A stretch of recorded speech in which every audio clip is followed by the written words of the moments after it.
আসসালামু আলাইকুম। Hi guys, আপনারা সবাই কেমন আছেন? আশা করি সবাই ভালো আছেন। দেখেন আপনাগুলোকে মানে আমার খুব ভালো লাগছে, তাই আমি শেয়ার করতেছি। দেন ছাগলের মাথাটা কিভাবে প্রসেস করতেছে, এটা কিন্তু আমাদের দেশের মানুষ জানে না বা বুঝে না, ঠিক আছে? কিভাবে পুইরা, কিভাবে একদম অল্প সময়ের ভিতরে কি সুন্দর করে প্রসেস করে ফেলাইলো। হ্যাঁ, আর এরা যে ঝাল খায়, এই দেশের এই মরিচগুলো যে এত ঝাল, বলার বাইরে, অতিরিক্ত ঝাল মরিচগুলো। দুইটা একটা মরিচ দিলে মনে হয় কান কোন জ্বইলা যায়, পুইরা যায়, এমন মরিচে ঝাল।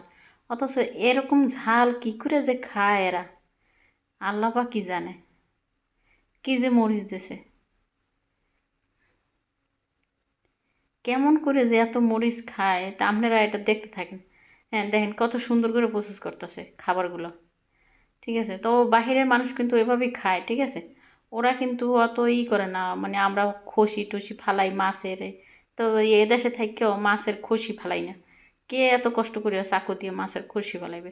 অন্তত আমি খসি মসি ফালাই না, ঠিক আছে? আমি খসি ফালাই না।